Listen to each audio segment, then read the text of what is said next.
I zipped up my black evening gown, its silk cool against my skin, as Henry's phone buzzed relentlessly on the dresser. Kristen Blackwood's texts glowed with ruthless precision, outlining their plan to unravel our marriage at tonight's Nexus Dynamics Gala, a spectacle to seize the tech empire I'd forged with my code and my grandmother's inheritance. The vintage Omega watch, a $25,000 anniversary gift I'd chosen for Henry's love of Swiss craftsmanship, sat wrapped beside it, now a bitter emblem of my misjudgment. While I'd scoured for the perfect token of love, he'd spent 6 months plotting my public downfall with a venture capitalist who saw our vows as a business obstacle. Henry hummed from our marble bathroom, adjusting his bow tie, oblivious to my discovery. "Isabella, my cufflinks," he called, his voice smooth with the confidence of a man whose secrets felt safe. I handed him the platinum pair, etched with the Nexus Dynamics logo I'd designed in our scrappy startup days, back when partnership meant equality. Our Back Bay penthouse screamed success, Boston Harbor views through floor-to-ceiling windows, Italian leather furniture, art worth more than most salaries. But the safe held the real story, 67% ownership in my name, every patent mine, every dollar traced to my algorithms and Elena Santos's life savings. My abuela, Elena, had toiled through 3 jobs in the 80s to build her tech consulting firm, leaving me her fortune with a note, "Para mi nieta brillante, build something that matters, and never let anyone steal your credit." I'd honored her money but ignored her wisdom, letting Henry play the visionary while I coded through sleepless nights, my Harvard law precision fueling breakthroughs he'd claim. In the elevator, Henry rehearsed his keynote, my neural network research, dumbed down for him. I clutched the gift box, steeling myself for the Meridian Grand Hotel, where 300 of Boston's elite awaited. The limo ride through the financial district was tense. Henry's phone lit up, he silenced it, muttering about investor stuff. But I'd seen the shift, hushed calls, reverence for Kristen's innovative ideas, suits chosen for stage lights. Employees had grown cagey, conversations halting when I neared. Marcus, Henry's assistant, slammed his laptop shut at my sight. Kristen Blackwood owned rooms like a storm, brilliant, ruthless, unyielding. Henry's, when discussing her plans had edged me out. Investor proposals, unvetted by me, pushed restructuring to dilute my role, tying us to her firm. At the gala, cameras flashed, chandeliers glittered, and waiters wove through with champagne. Henry's hand on my back felt like a prop, his eyes scanning for someone else. "You look beautiful," he said, hollow, distracted. Board members like Margaret Chin offered rote praise, their focus on Henry. His phone buzzed through dinner, each vibration a flinch in my chest. Then the speeches began.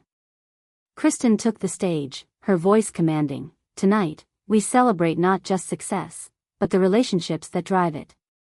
The room leaned in as she veered personal. Then, she knelt, microphone in hand. "Henry Martinez, will you leave your poor, impotent wife and marry me?" Gasps erupted. Phones appeared. Henry, without hesitation, said, "Yes." Applause roared like artillery. They embraced amid flashes, while I sat, the poor impotent wife, in their script. But I gave no tears, no scene. I rose, heels clicking on marble, and left with the gift box, denying them the meltdown they craved. In the penthouse, the elevator's ascent turned me from wife to strategist. The safe's contents, incorporation papers, patents, bank records, proved my 67% ownership. Logging into Nexus systems with my unbreakable protocols, I froze everything: accounts, cards, the European tour, $27 million in personal excesses, vacations, retreats, clawed back. By dawn, 27 missed calls flooded my phone, vendors, investors, panic. Marcus arrived, disheveled. "Everything's frozen, payroll, reservations, Kristen's fees." I handed him an envelope. "No glitch. The system's working as designed. Give this to Henry, resignation, Kristen's ban, $27 million repayment over 4 years, public confession of my role, and an NDA silencing him forever. Marcus left, shell-shocked. Henry's calls piled up, Kristen's name among them. I ignored them, drafting my future, my algorithms, my company. That night, frantic knocking. Henry, rumpled, wild-eyed. This was a test, Isabella, to make you fight for us. Kristen's idea. I spread the docs. You spent $27 million of my money. I own 67%. You own nothing but lies. Patents, funding, innovations, all mine. He signed, trembling, his empire crumbling. The next morning's board meeting, I took the CEO chair, unveiling truths they'd ignored. Henry's confession press release gutted his facade. Isabella is the true founder. I was the spokesperson. Unanimous approval followed. Nexus pivoted to substance, healthcare AI, real impact. Sarah Kim, my brilliant assistant, became CTO, her neural network breakthroughs revolutionizing diagnostics. 9 months later, my Cambridge townhouse was my sanctuary, functional, authentic. Quantum Labs, my new venture, funded breakthroughs with Sarah leading. Henry's letter arrived from his community college gig, apologies, teaching entrepreneurship on modest pay, repaying his debt monthly. Kristen's reputation faltered, her acquisition exposed as sloppy due diligence. The vintage Omega sat unopened, a reminder I now wrote my own story. Justice, served with mathematical precision. A year later, Quantum Labs had become a beacon in Boston's tech scene, its reputation built on tangible outcomes, algorithms slashing diagnostic times in hospitals, partnerships with global health organizations, and a culture that prized expertise over ego. Sarah Kim's distributed computing framework was saving lives, with 3 major healthcare systems reporting faster cancer detections. Our quarterly meetings buzzed with engineers who no longer feared their ideas being repackaged for someone else's keynote. I stood in my townhouse kitchen, brewing coffee in a German machine chosen for reliability, not flash. The morning light spilled through open windows, a stark contrast to the Back Bay penthouse's sterile luxury. My MIT professorship connected me with students like David Liu, whose AI imaging research echoed my early passion for code as art. Your optimization approach is rewriting diagnostics, he'd said, eyes alight with the thrill of discovery, not applause. Henry's repayments arrived like clockwork, each transfer a quiet acknowledgement of his overreach. His Portland classes drew modest crowds, his charisma dimmed without my innovations to prop him up. Kristen, meanwhile, faced investor scrutiny. Her firm's quarterly report admitted the Nexus misstep, a polite euphemism for betting on Henry without checking the math. She pivoted to smaller ventures, her aura of invincibility cracked. One crisp October morning, Sarah burst into my office at Quantum Labs, tablet in hand. Isabella, we've got an issue. Someone's trying to replicate our neural network architecture, poorly, but they're using Nexus patents. My stomach tightened. The patents were mine, but the audacity suggested a familiar hand. A quick search revealed a startup, Vertex Innovations, fronted by a former Nexus consultant, James Ridley, who'd been close to Henry.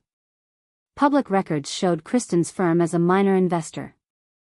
The code snippets they'd showcased at a recent tech expo were sloppy derivatives of my work, barely functional but enough to raise eyebrows. I called an emergency meeting with Quantum's legal team, led by Priya Anand, a former classmate whose IP expertise rivaled mine. They're banking on you not noticing, Priya said, scanning the patent filings.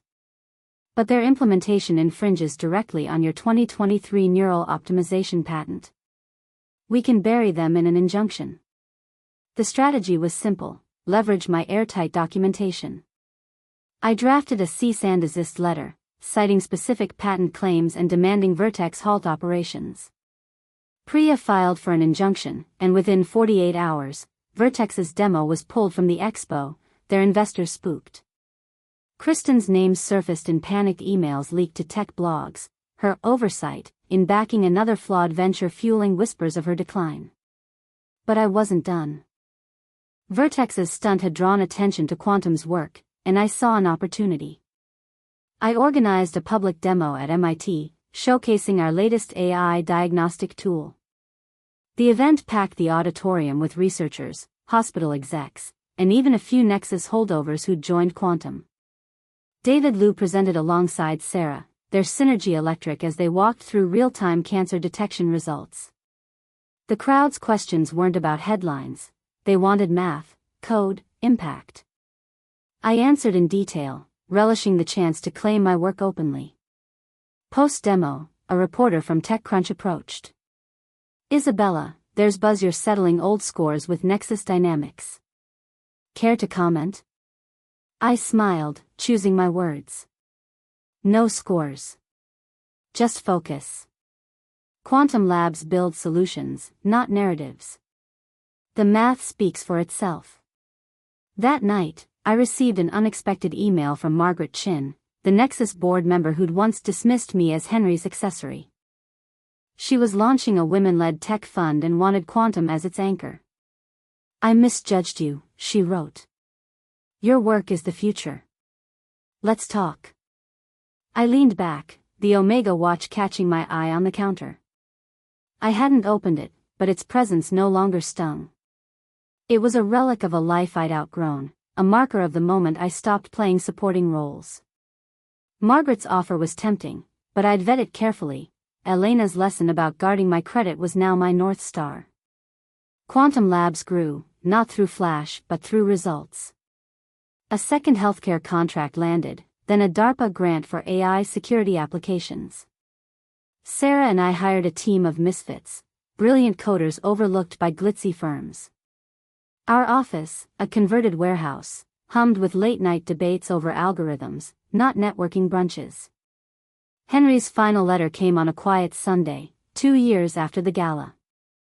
He'd finished his first year at Portland, finding purpose in teaching, though his classes leaned heavily on my old Nexus presentations, credited, at least, per the NDA. "I'm learning what it means to build something real," he wrote. "Thank you for showing me, even if it cost me everything." I didn't reply. His accountability was enough. Kristen's firm folded into a larger conglomerate, her name fading from Boston's power lists. Quantum Labs, meanwhile, was named a top innovator by MIT Technology Review, with my name, not Henry's, on the cover. In my kitchen, coffee brewing, I glanced at the Omega.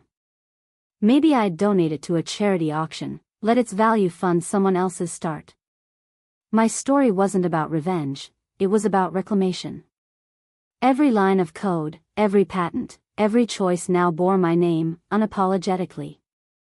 Elena would have smiled, her note fulfilled. I'd built something that mattered, and no one would ever take credit again. The math had won.